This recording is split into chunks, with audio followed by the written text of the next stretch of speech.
Ierodoties Ventspilī, viens no galvenajiem Zviedrijas karalistes vēstnieka pienākumiem bija īpašas karikatūru izstādes atklāšana. Ventspils Jaunades namā izstāde ar nosaukumu Aci pret aci ar klimatu atvesta no Rīgas. Pirms tam tā pabijusi arī Daugavpilī, Talsos, Jūrmalā un pēc Ventspils tiks vēsta uz Rēzekni. Izstāde karikatūru formā attaino pasaulē aktuālo jautājumu par klimata izmaiņām. Kā stāsta vēstnieks, izstādes apmeklētāji visās pilsētās, kur tā bijusi, skatītājos raisījusi pārdomas un diskusijas. Kāds arī bija tās mērķis? Domāju, ka tas ir ļoti labs pedagoģiskais paņēmiens, kā bērniem parādīt sarežģītas lietas. Klimata izmaiņas ir viens no lielajiem cilvēces stratēģiskajiem izaicinājumiem. Ja visu padara pārāk nopietni, tad cilvēkiem tas sāk šķist garlaicīgi, it īpaši bērniem. Tāpēc izvēlējāmies karikatūras. Attēls bieži vien pasaka vairāk nekā 1000 vārdu.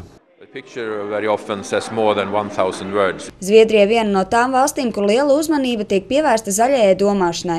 Arī Latvija šobrīd aktīvi pievēršas zaļajam dzīvesveidam un sāk uztraukties par globālajiem dabas aizsardzības jautājumiem.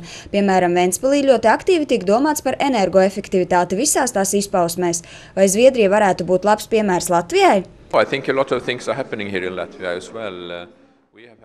Domāju, ka Latvijā notiek daudz zaļo aktivitāšu. Zaļā kustība mūsu parlamentā darbojas jau diezgan ilgu laiku. Zviedri ikdienā ir pieraduši domāt par apkārtējo vidi. Esmu novērojis, ka šis dzīvesveids pakāpeniski ienāk arī Latvijā. Domāju, ka to izraisījusi ekonomiskā krīze. Cilvēki sāk domāt daudz racionālāk.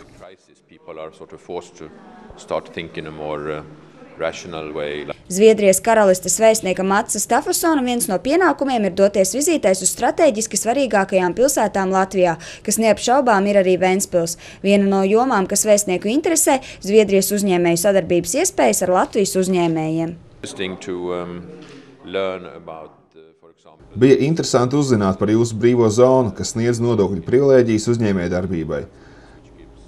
Tas man šķita saistoši. Protams, Ventspils ir pilsēta, kas ir ģeogrāfiski tuvākā Zviedrijai, Gotlandes salai. No Ventspils līdz Gotlandai man šķiet ir gandrīz tikpat tālu, kā no Ventspils līdz Rīgai. Ceram, ka nākotnē būs regulāra prāmi kustība no Ventspils uz Gotlandi. Tas veicinās sadarbības iespējas un turistu plūsmu uz abām valstīm. Gita Mārtiņsone, Mareks Sumļennijs, Kurzemes televīzija.